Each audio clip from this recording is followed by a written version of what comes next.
નમસ્કાર મિત્રો, હું છું જાસ્મીન. મંગળ પ્રભાતના સવારના મહત્વના સમાચારોમાં આપનું સ્વાગત છે.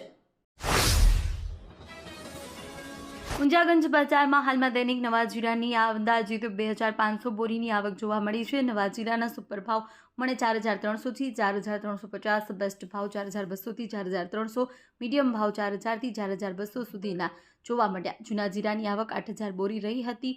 તેના સુપર ભાવે મણી રૂપિયા 4250, 4350, બેસ્ટ ભાવ 4200 થી 4250 અને મીડિયમ ભાવ 4150 થી 4200 અને એવરેજ ભાવ 4000 થી 4150 સુધીના રહ્યા હતા.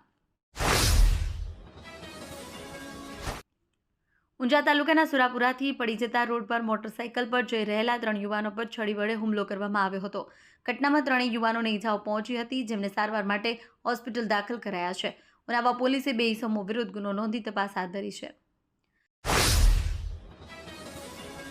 સતલાસણાના કૈલાસ ટેકરી પર આવેલા ફુલેશ્વર મહાદેવ મંદિરમાં તાજેતરમાં ધજા ચડાવવાની પરંપરાગત વિધિ સંપન્ન થઈ હતી. આ પ્રસંગે મોટી સંખ્યામાં ભક્તો ઉમટી પડ્યા. મંદિરમાં શ્રદ્ધાળુ દ્વારા ભસ્મ આરતીનું આયોજન કરવામાં આવ્યું, જેમાં ભક્તિમય વાતાવરણ છવાયું. ઉપરાંત ભક્તો દ્વારા ભજન કીર્તનનો કાર્યક્રમ પણ યોજાયો હતો, જેનો સૌએ લાભ લીધો હતો. વેંબુર ખાતે મહાશિવરાત્રિના પવિત્ર તહેવાર નિમિત્તે ભીમેશ્વર મહાદેવ, રામદેવ પીર મહારાજ અને હનુમાન દાદાનો 5મો પાટોત્સવ ધામધૂમથી ઉજવાયો. પાટોત્સવમાં મોટી સંખ્યામાં શ્રદ્ધાળુઓ દર્શન કરવા માટે ઉમટી પડ્યા, જેના કારણે માનવ મહેરામણ જોવા મળ્યું. આ પ્રસંગે ભીમેશ્વર મહાદેવની આરતીનો ચડાવો ઠાકોર નટવરજી કરશનજીએ લીધો, જ્યારે રામદેવ પીરની આરતીનો ચડાવો ઠાકોર દિનેશજી રામાજી અને હનુમાન દાદાની આરતીનો ચડાવો ઠાકોર ચેલાજી મેરાજીએ લીધો. ઊંઝા શહેર સહિત સમગ્ર પંથકમાં આજે મહાશિવરાત્રિનો પવિત્ર પર્વની ભક્તિભાવપૂર્વક ઉજવણી કરવામાં આવી. વહેલી સવારથી જ વિવિધ શિવ મંદિરોમાં ભક્તો દર્શનાર્થે ઉમટી પડ્યા. હર હર મહાદેવના નાદથી સમગ્ર વાતાવરણ ભક્તિમય બન્યું. ઊંઝા શહેરમાં આવેલા દાસજ રોડ પરના શ્રી વૈજનાથ મહાદેવ મંદિર, વિસનગર રોડ પરના કેવલેશ્વર મહાદેવ મંદિર, તાલુકા પંચાયત પાછળ આવેલા નીલકંઠ મહાદેવ મંદિર, કાળેશ્વર મહાદેવ અને દુધેશ્વર મહાદેવ મંદિર સહિત અનેક શિવાલયોમાં શ્રદ્ધાળુઓની ભારે ભીડ જોવા મળી. વિસનગરની MN કોલેજ ખાતે તાજેતરમાં રજૂ થયેલા કેન્દ્રીય બજેટની યુવાધન પર થતી અસરો સમજાવવા માટે એક વિશેષ સેમિનારનું આયોજન કરવામાં આવ્યું હતું. કોલેજના કોમર્સ વિભાગ અને જ્ઞાનધારાના સંયુક્ત ઉપક્રમે union budget 2026 budget talk at the rest campus વિષય પર આયોજિત આ કાર્યક્રમમાં 250થી વધુ વિદ્યાર્થીઓ ઉત્સાહભેર ભાગ લઈ અર્થતંત્રના પાસાઓ સમજ્યા હતા. કડીના સુજાતપુરા રોડ વિસ્તારમાં પાણીજન્ય રોગોનો ફેલાવો થતાં આરોગ્ય વિભાગ સક્રિય બન્યો છે. કડી અર્બન હેલ્થ સેન્ટરના કર્મચારીઓએ વિવિધ સોસાયટીઓમાં સર્વે હાથ ધરી પાણીના નમૂના લીધા, દવાઓનું વિતરણ કર્યું. આ સર્વે સુજાતપુરા રોડ પર આવેલી નીલકંઠ સોસાયટી, આદ્યશક્તિ સોસાયટી, પરમાનંદ સોસાયટી અને ઉત્સવ સોસાયટી જેવી અનેક સોસાયટીઓમાં કરવામાં આવ્યો હતો. બનાસકાંઠા LCBએ ડીસા શહેર દક્ષિણ પોલીસ સ્ટેશનમાં એક ગુનામાં છેલ્લા 1 વર્ષથી ફરાર આરોપી દીપાજી ધારસિંગજી ઠાકોરને ઝડપી પાડ્યો છે. આરોપી પાટણ જિલ્લાના રાજપુરનો રહેવાસી છે.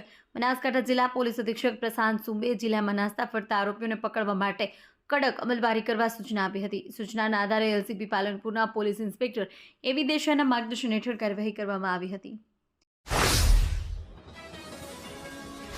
આજે 15 ફેબ્રુઆરી 2026 રવિવારના રોજ સમગ્ર દેશમાં મહાશિવરાત્રિ પાવન પર્વની આસ્થાભેર ઉજવણી કરવામાં આવી રહી છે. શિવ ભક્તિના મહાઉત્સવ નિમિત્તે વિશ્વ પ્રસિદ્ધ પ્રથમ જ્યોતિર્લિંગ શ્રી સોમનાથ મહાદેવ ખાતે વહેલી સવારથી શ્રદ્ધાળુઓનું મહેરામણ ઉમટી પડ્યું છે. જય સોમનાથ અને હર હર મહાદેવના જયઘોષ સાથે સોમનાથની પવિત્ર ભૂમિ શિવમય બની છે. સુરત શહેરમાં ગુનાખોરીના કિસ્સાઓ અવારનવાર સામે આવતા હોય છે, પરંતુ ડિંડોલી વિસ્તારમાં બનેલી ચોરીની એક તાજેતરની ઘટનાએ સૌને અચંબામાં મૂકી દીધા છે. અહીં એક મંદિરમાં ચોરી કરવા આવેલા શખ્સે જે રીતે ભક્તિ પ્રદર્શન કર્યું તે જોઈ શ્રદ્ધાળુ પોલીસ પણ બંને ચોંકી ઉઠ્યા. આ સમગ્ર ઘટના મંદિરના CCTV કેમેરામાં કેદ થઈ છે, જે હવે સોશિયલ મીડિયા પર ભારે વાયરલ થઈ રહી છે. દેવાધિદેવ મહાદેવને રીઝવવા માટેનો મહાપર્વ એટલે મહાશિવરાત્રિ. આ પર્વની ઉજવણી માટે વડોદરા શહેરમાં શિવ ભક્તોમાં ભારે ઉત્સાહ જોવા મળી રહ્યો છે. વિવિધ શિવ મંદિરોમાં વિવિધ ધાર્મિક કાર્યક્રમોનું આયોજન કરવામાં આવશે. વડોદરા ખાતે શિવજી કી સવારીનું ભવ્ય આયોજન કરવામાં આવ્યું છે. બપોરે 3:30 કલાકે ભગવાન ભોળાનાથ પોતાના પરિવાર સાથે નગરચર્યાએ નીકળશે. મહાશિવરાત્રિ એટલે દેવોના દેવ મહાદેવની આરાધનાનો પર્વ. આજે સમગ્ર દેશ સહિત રાજ્યભરમાં શિવાલયો હર હર મહાદેવ અને ઓમ નમઃ શિવાયના નાદથી ગુંજી ઉઠ્યા છે.